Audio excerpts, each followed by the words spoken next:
Aaron from across the globe. I'm extremely grateful to be connecting with you as an individual, but also as a brother on this journey. So, welcome to the Potential is Human podcast. I'm so fascinated around people's story of transformation and growth, particularly around, the aspect of self-discovery. And I think it's important to be able to share our human stories because it provides an opportunity for inspiration, hope, and sort of like reflection. Some people say like it's a story. I know it's a story, but like this is where we draw a possibility from. So from the limited amount I know about you, life once looked really different, right? If I'm not mistaken, you were a fitness model, you were a personal trainer working with the likes of Google, and then things changed quite drastically. If we have to use concepts, spiritual awakening is how some people would refer to it. Can you tell us a little bit about what life once looked like, what you went through, and how that experience unfolded for you? Yeah, I'd be happy to. And first of all, thank you for having me on today. Really happy to be talking with you. So, as you said, I grew up in the Bay Area of California. So, if you're familiar with like Silicon Valley, where Google, Facebook, Apple, Microsoft, all the big companies are, that's where I grew up actually before it was, the tech center of the world. So, I got to watch my own environment change really dramatically as a kid, as the tech boom kind of kicked off. And so I grew up there as a pastor's kid in an evangelical church and was a super devout Christian my whole life. Always loved God, always, wanted to put Christ first and be like Christ and do the right thing, and was very sincere in my faith. I was a worship leader all through high school and youth in college and stuff like that.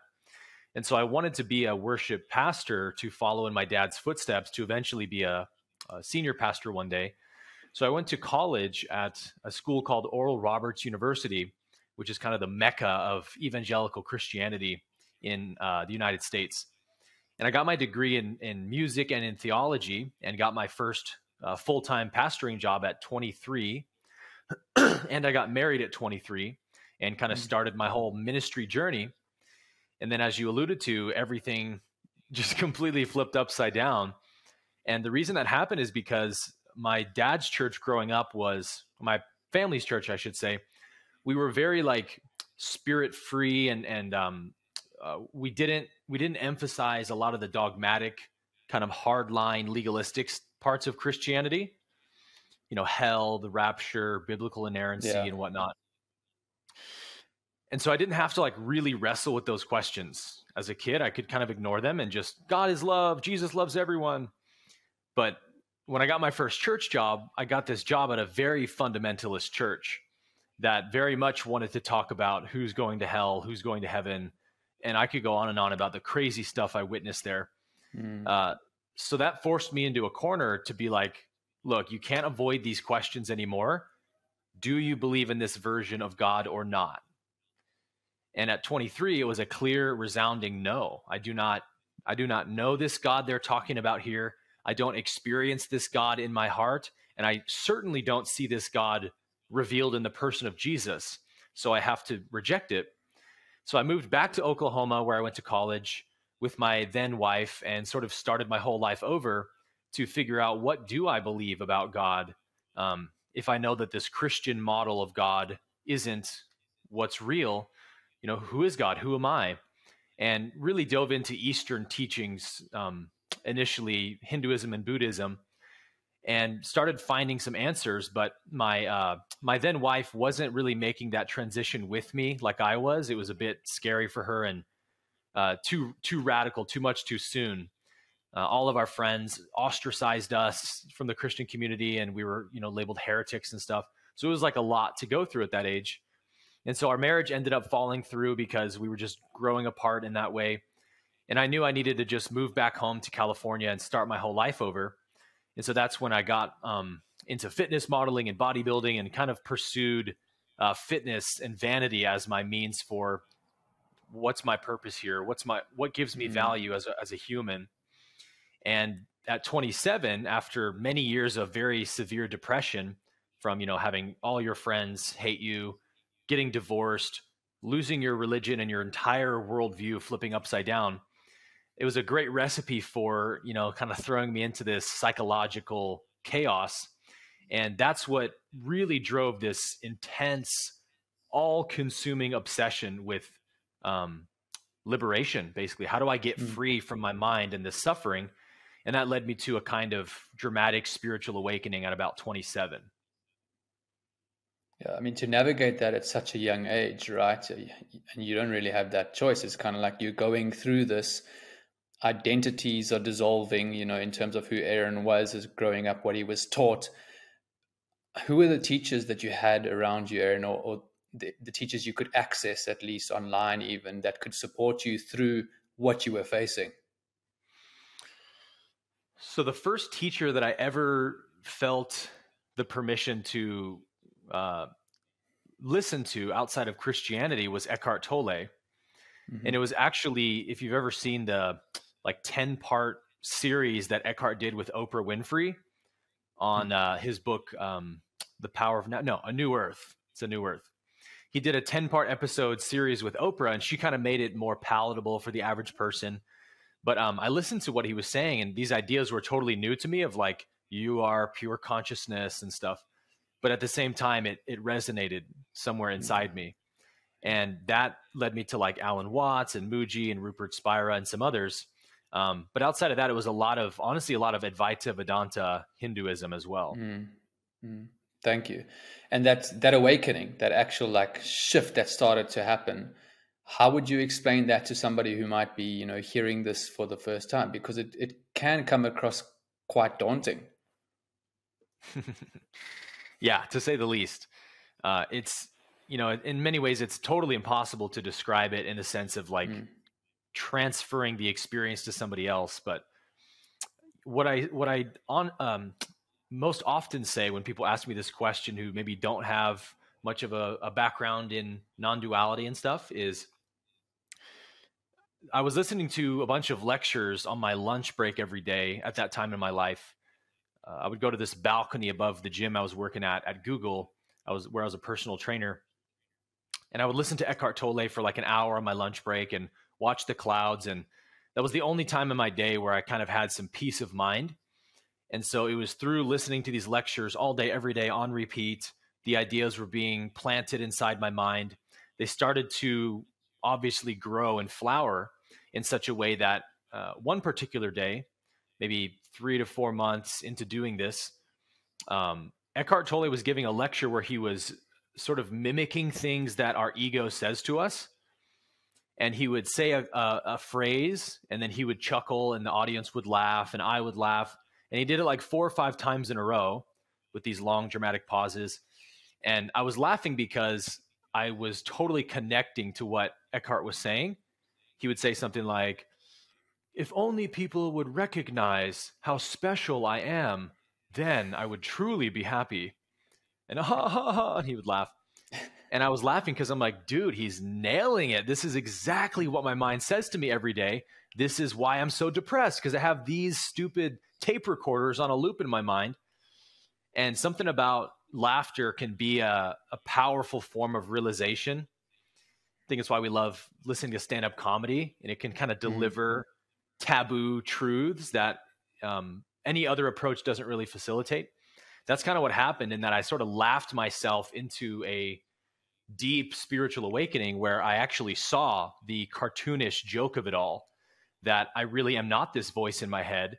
It's just old conditioning patterns that repeat themselves over and over again. And they just repeat themselves because I keep listening to them and giving them meaning, right? Their whole existence depends on me and how much I believe in them. And so it was kind of like, the way I explain it to some people is, if I was going to give somebody a tour of my mind, and I could walk them through the corridors of my mind, and I open different doors and show them different aspects of myself. And I go to this one door and I say, all right, this is where Aaron, the person, lives, just behind this door. So here I am. And I open the door and I just see a bunch of empty machinery, just like gears turning and smoke and stuff, but there's nobody there. And I went, wait a minute, this is where I'm supposed to be. What? There's just machines in here. and something clicked, and it threw me into this space of total emptiness. And I call it the experience of no self, where you, not just as an idea, but you tangibly in awareness understand that the person is just a story the mind keeps telling itself. And really there's just existence happening and life experiencing itself in every form. And that life is one. It's unilateral. It's the same power, the same energy everywhere. And so the only possible solution to the question, who am I, is I am that. I am just that one sort of being or awareness or consciousness that pervades the whole universe. And when you connect with that truth, it's impossible not to be full of bliss. Just something about that, because it's true and it's what our real nature is. Something in you says such a resounding yes. It's like remembering yourself or finding a long lost lover you forgot about or something. You're so full of joy that you can't even think about anything else. And I was in that space for 2 weeks straight, just kind of floating through life, blissed out, until eventually the first ego thought came back online. When I woke up in the morning, 2 weeks to the day, I checked my phone before work and I went, oh, wow, it's been 2 full weeks I've been in this state. And then my mind said, I wonder if I'm enlightened now. And I didn't notice that that was the first ego thought, right? Trying to claim enlightenment for a person. And so that's where the ego sort of cracked the door open and snuck its way back in. And then from there, all the depression and the traumas that were still in the system went haywire, because ego was like, yo, I almost just got killed. Like, I got to come back with a vengeance now. And then I went into this kind of dark night of the soul period after that. I'm so glad that you took it to, what the ego is and the construct of the ego, because, Aaron, on a fundamental level, there's no Ryan and there's no Aaron right now, but we do our very best, at least to a point, to uphold that identity and the many layers of that identity. And the deeper I certainly go, I just see no one's there. Yeah. So to somebody who's hearing this, they're like, okay, Aaron went through this experience for 2 weeks. He was blissed out. He was just doing life with no one home kind of thing. Who or what, in your explanation then, is doing it? Am I back? Sorry, I think I cut out on you. I've got you. Okay, we're good. So you said who or what is doing the seeking is the question? Sure, and the decision maker, right? So someone's like, okay, so these two gentlemen are saying there's no really Ryan there's no Aaron, but then what's making the decision? What's wanting certain things? What's not wanting certain things? The ego is wanting and not wanting, craving and aversion, but who's dictating the actions that actually flow through us as a human being? Yeah, that is the question, isn't it? Yeah. The realization that was connected with in those 2 weeks was sort of like, wow, some great power is moving through me, doing everything. In a lot of Zen, non-duality, Advaita kind of traditions, you'll often hear these teachings of there is no mind or there is no ego. The mind doesn't exist. And you're like, well, that's dumb, because I'm thinking thoughts right now. So obviously the mind does exist. But what the teaching is actually pointing to is that there isn't an entity, a subjective person that is doing the thinking. It's all just happening according to some kind of universal laws or natural laws. We can call it karma, we can call it conditioning, but essentially the brain is the most incredibly nuanced, complex computer program that there is. It collects data in the form of sense impressions, and it tries to make meaning out of those impressions, and then it regurgitates them. And this personality develops, and you call it me, and you just keep identifying with it. But when you zoom out in your awareness and you really investigate this person you think you are, you start seeing a bunch of kind of curious things, right? A lot of the things I do and say are totally to my own detriment. I don't actually always do what I really want to do. In fact, I have a lot of addictions that bring me suffering. I have a lot of very primal in the wild that a biologist can go out and study and write their behavior patterns down. Like somebody could study me and write my behavior patterns down. Am I really just those patterns? Just something in you isn't satisfied with that. And so the real message is that there is just one great power, one intelligence that permeates everything. And like a dream at night, when you dream, it's just your mind playing the role of every character. There isn't an actual separate, isolated entity apart from the dream that's having the dream, right? It's all just a dreamer. But it plays this marvelous game where it kind of separates itself from its own awareness. And so it seems like there's a world with a subject and an object. It's really amazing how the divine intelligence does this.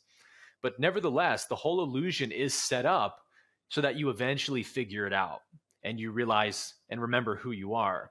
And that's what we call enlightenment. It's just somebody who's seen through that facade of the person and realized, I am the original essence of the universe, having a dream in this body, right?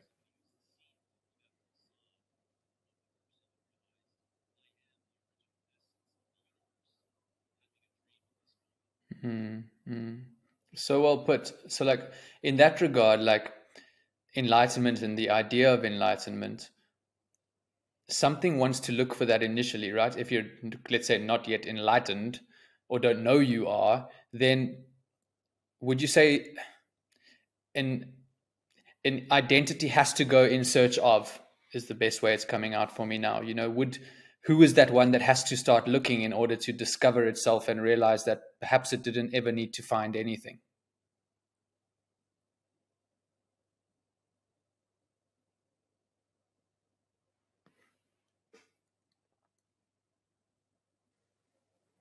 All right, I think I'm back. Sorry about that, man. All Having some good. technical difficulties today. So you Did said, you who is the person? Yeah, Go ahead and so summarize that. what goes in search of, right? If it's like, okay, well, Aaron, so enlightenment would mean there's no separate self. What is it that initially then wants to look? Because we would then consider that to be the ego.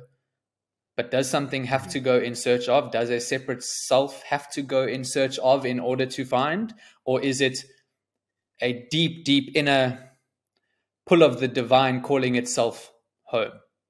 Yeah, yeah. I think you put it really well saying that the deep calling of the divine pulling itself home, we call that grace in spirituality.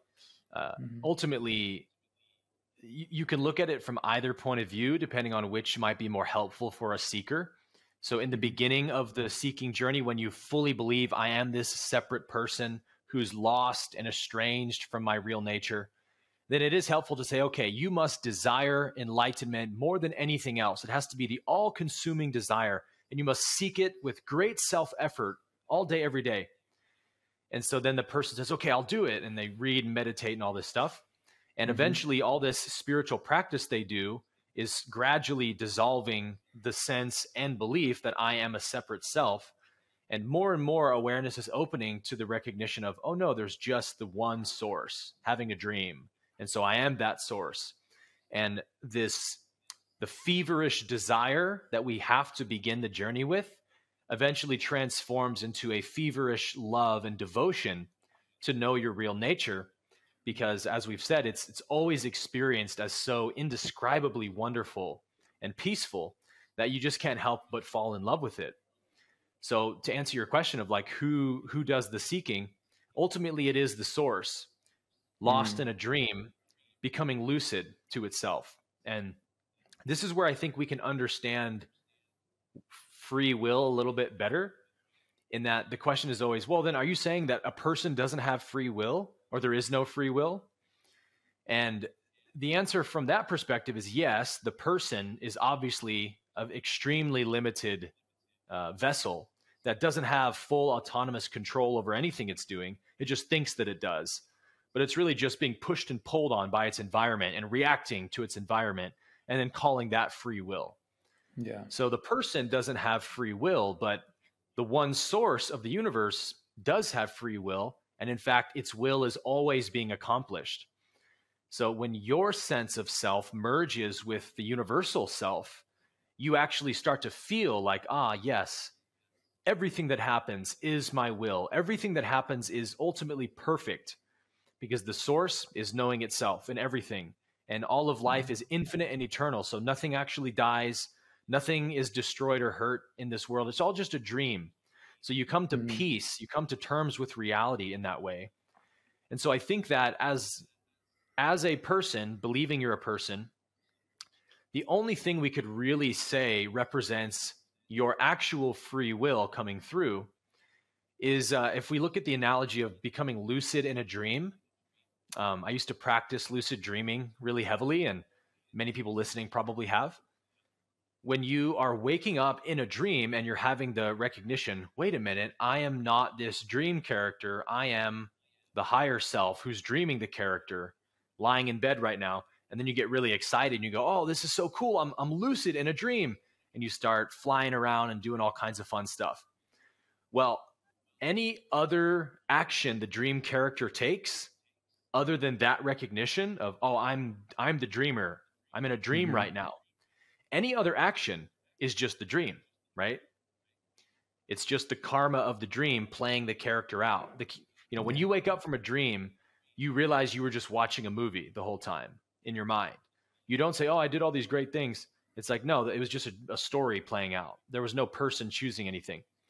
Well, it's the same for us in this physical body. When I'm identified as this body and behaving according to that, desires and fears and attraction and aversion and suffering, all of that means I'm still asleep to who I am, still dreaming.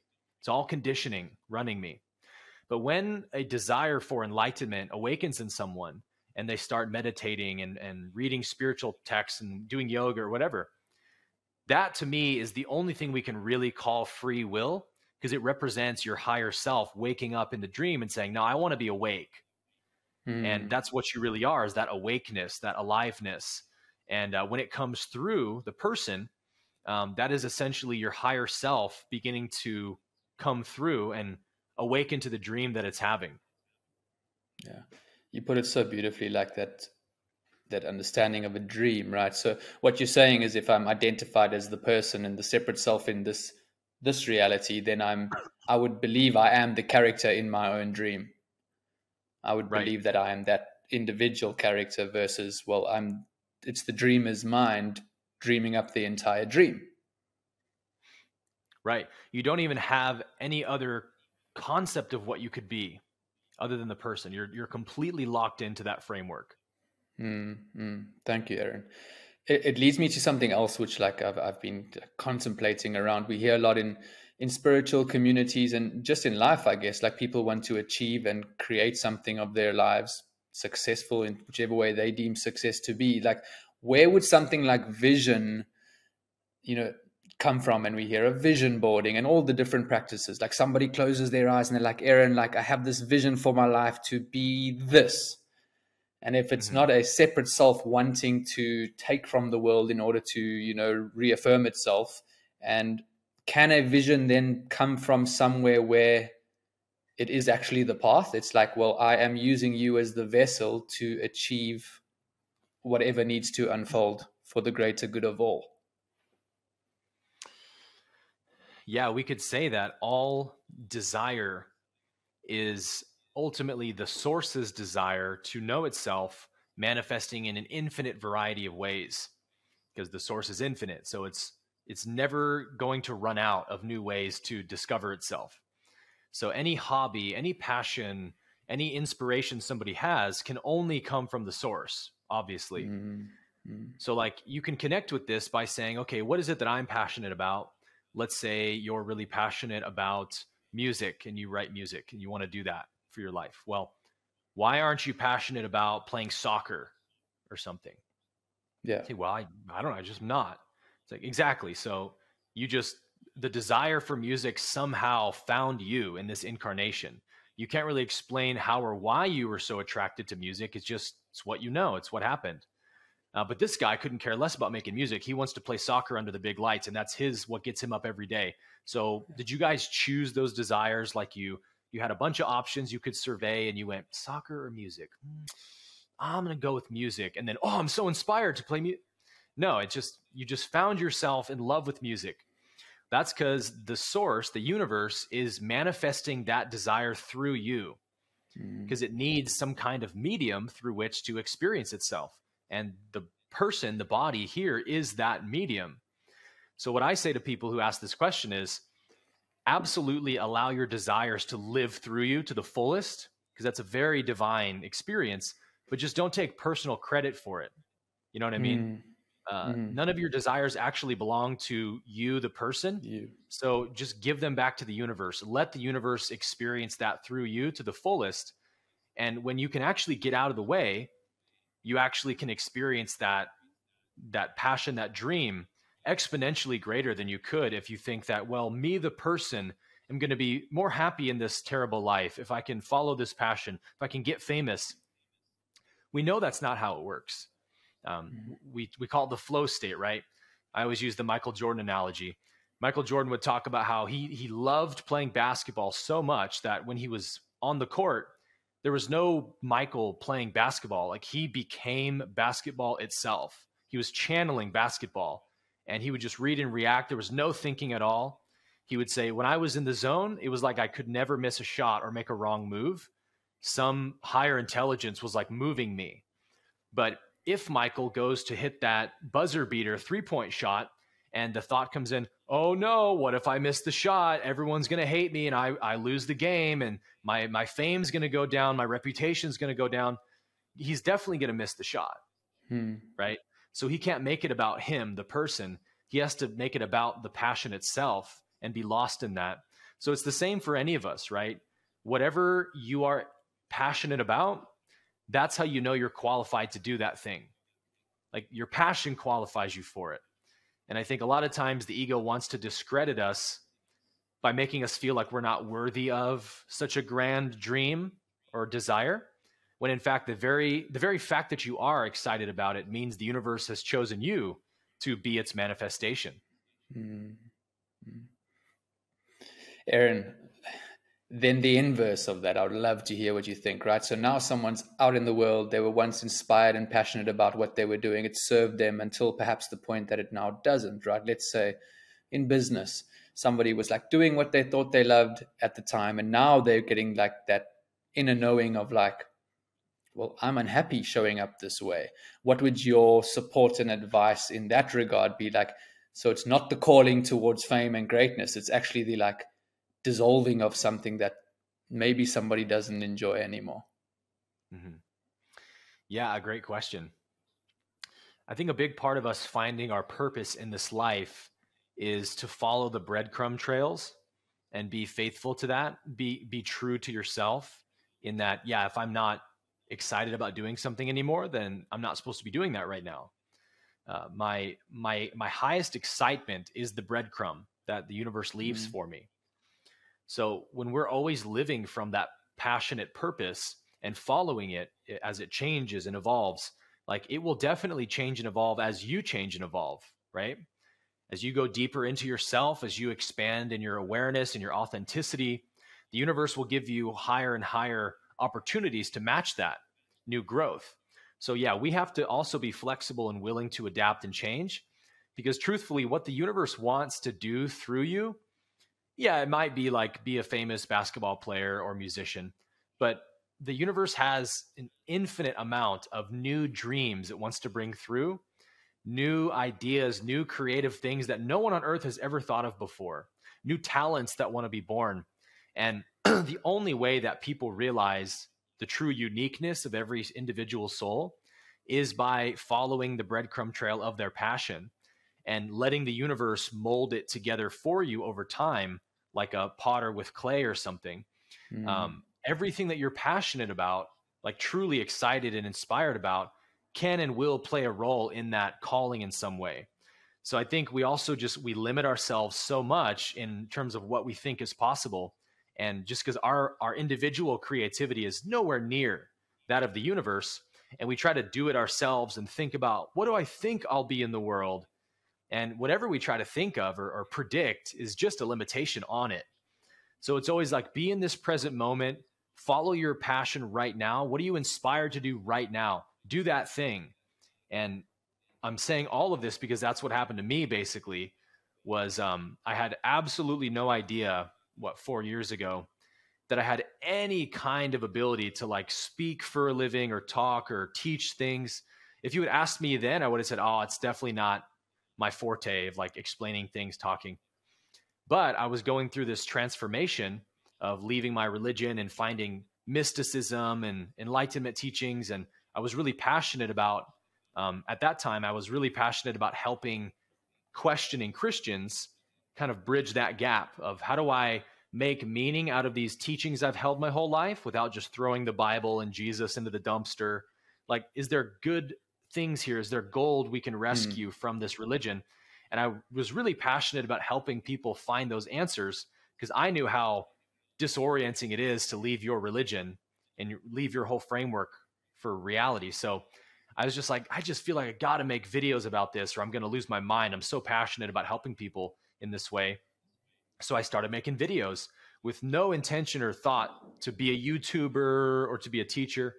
I would literally go on the weekends back to Google with my camera equipment and set up in one of the Google office rooms and just record a video about something. Yeah. And lo and behold, because I was so freaking passionate about it, people started commenting and saying, wow, man, your passion for this just comes across the video. It's so refreshing.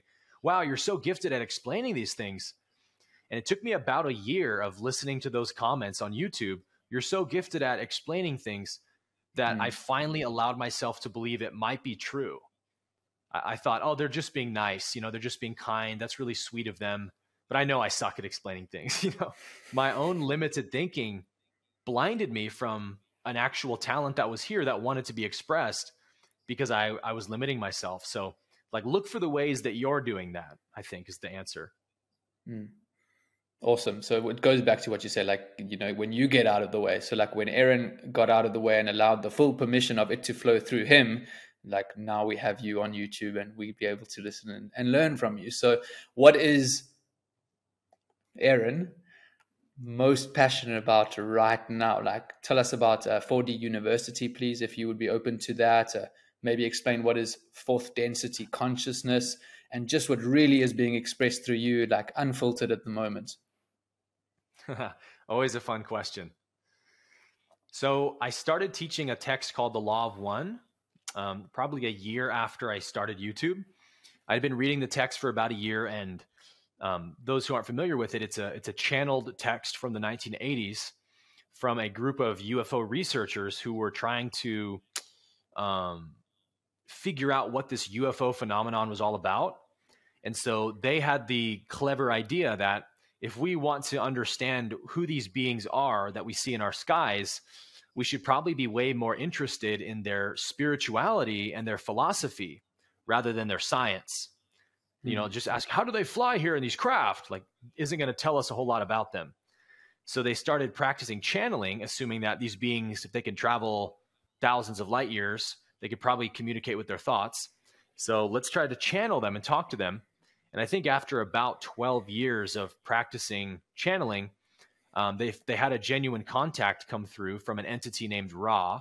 Well, that's the name that humans gave this entity back in ancient Egypt when it first visited our planet. But it just calls itself that because that's what humans named it. It's a social memory complex of an entire extraterrestrial civilization that shares one mind.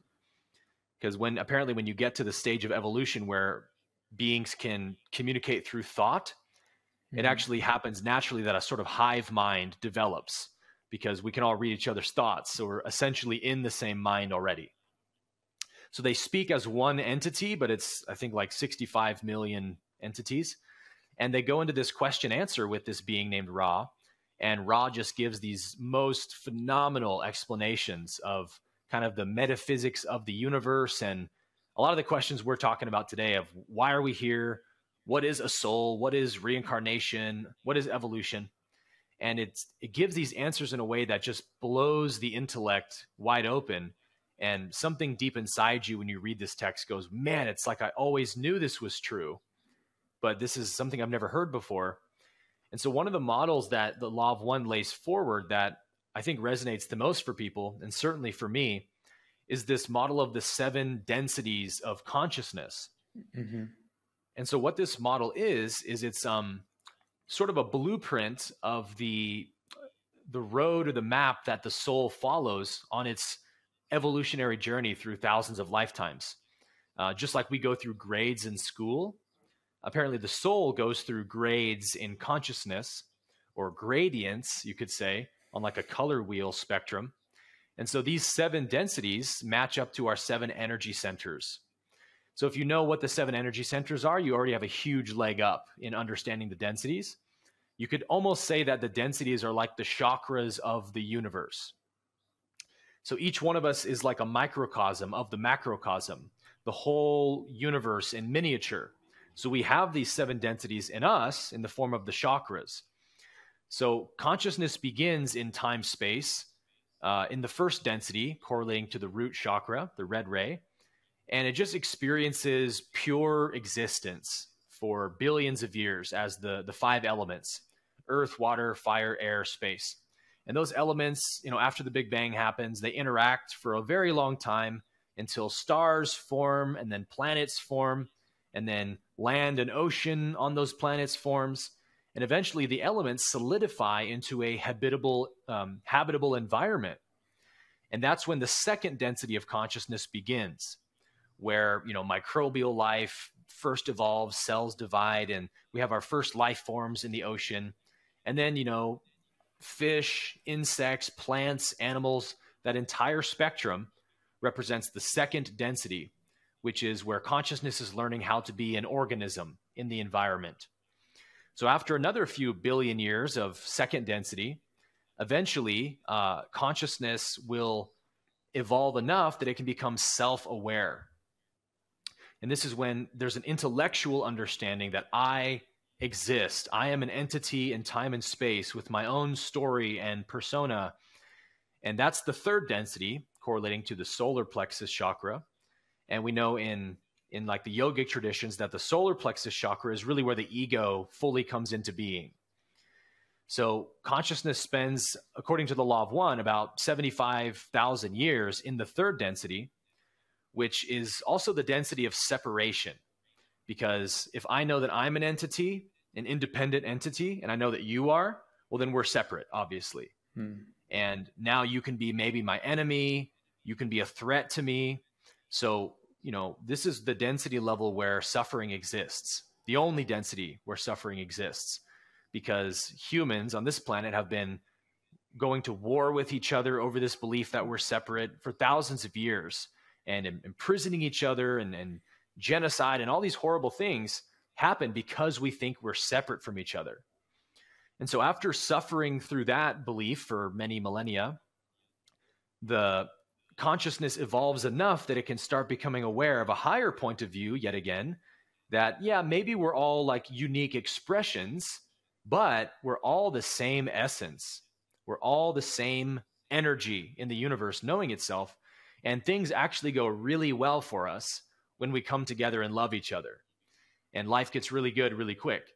So consciousness figures that out and moves into the fourth density of consciousness. So to give you a better understanding of why the term density, Ra explains it as the amount of light that consciousness is able to conduct or transmit. So if I have a photon on this side that vibrates 100 times a second, and a photon on this side that vibrates 1,000,000 times per second, well, clearly the photon on the left over here has a lot more density of light than this photon does. And so the more density, the more light that there is in a given space, the more information there is. And the more information is present, the more ability consciousness has to express itself. So a density kind of represents how much capacity consciousness can express of its full potential. So here in third density, I like to say it's kind of like consciousness kindergarten, where we're learning the ABCs, the 1, 2, 3s, and all that. Fourth density would be like elementary school for consciousness.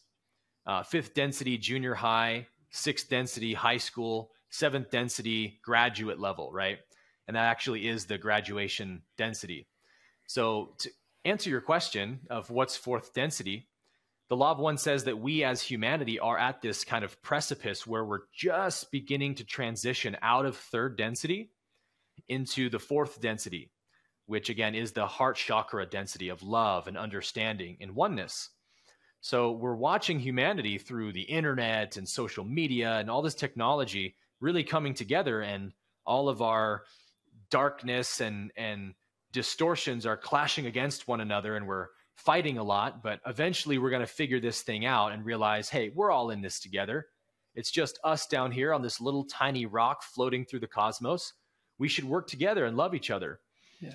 And that's a true fourth density planet when that's figured out. So long story short, what 4D University is kind of an online academy that I've been really inspired to make for a couple of years now. That is, it's a 7-month curriculum of 3 different master classes that are designed to take somebody from a third density level of consciousness to a fourth density level. And that doesn't just happen through teachings alone, but a lot of spiritual practices like meditation and advanced yoga practices to actually expand and purify the nervous system to allow this higher level of energy to come through, which we call fourth density. Thank you, Aaron. I've been checking it out, and I've just seen it expand in itself, your 4D University, and it's wonderful to see that that's what you're expressing now.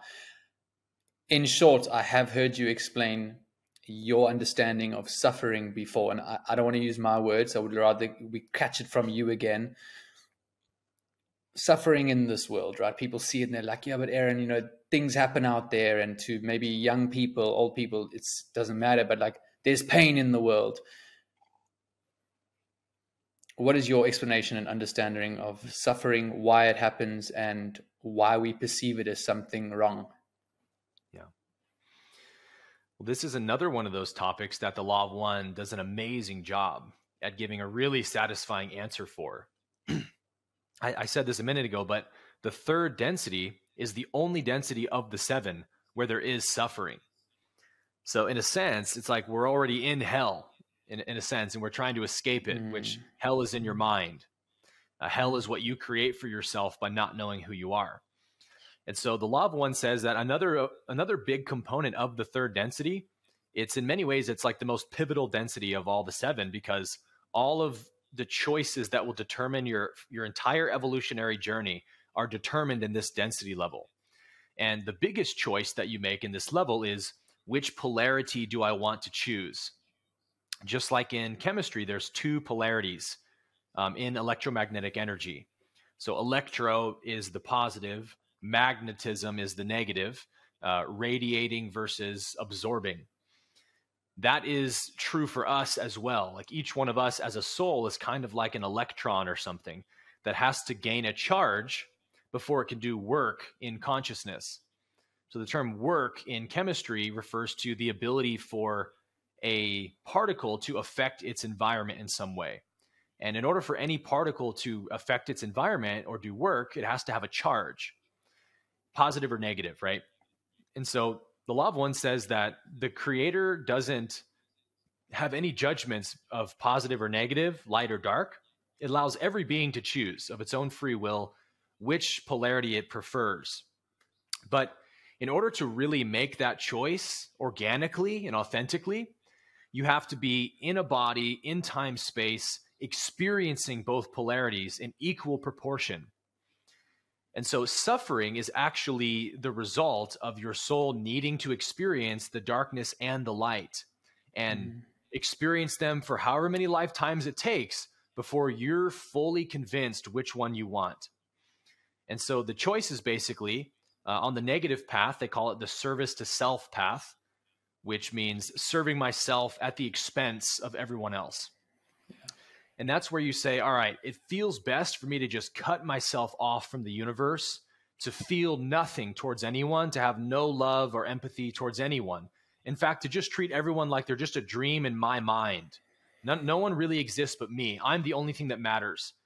And so that's the desire for power. So power is the negative path, power over others. So a negatively polarized being basically spends their entire existence figuring out how can I control and enslave people, because that's what gives me meaning. The positive polarity is the service to others path, which means serving myself by serving everyone else, joining myself with everyone else. So it feels best to me to open my heart to creation and take it all in and love everything equally and be of service to everything like it's me. This is the path of Christ and Buddha and so forth. And so suffering is the friction between those two energies. As they rub against one another, they are completely in contradiction to each other. There's nowhere that they agree. They're yin and yang, polar opposites. So as long as you're in the, Ra calls it the sinkhole of indifference, where you haven't fully committed to one side or the other, you'll experience suffering, because most of us are gravitating or on the positive polarity. Well, any negative energy in our frequency is felt as painful. Negative thoughts, negative self-perceptions, emotions. It's uncomfortable. It's not palatable to suffer from those things because it's not our native polarity. Our soul knows that it wants to be positive, and yet we're still entertaining negative thinking. So we have to cleanse and heal ourselves from all those imbalances by forgiving people, opening our heart, trusting the divine, and so forth. And at the point where you become fully positively polarized, meaning there's no more negative frequencies in your energy field, then you gain that charge and can do work in consciousness. And that's when psychic abilities open up, and you experience bliss and radiant joy all the time because you're now fully in that polarity. So suffering is like the driving force that it's like an evolutionary mechanism that the universe made to force every being to choose a side. Because if there wasn't some kind of driving factor that was kind of forcing us to choose a side, I think we could spend millions of lifetimes in that sinkhole and not even realize it. I hear you. You have such an incredible way of putting things across. So thank you. And thank you for your wisdom. Thank you for the immense contribution you're making, Aaron. And or we could say the contribution, which is so powerfully flowing through you. I've loved being able to ask you certain questions. Thank you for giving of your time. Have you ever been to South Africa? I haven't, no, but I'd love to go someday.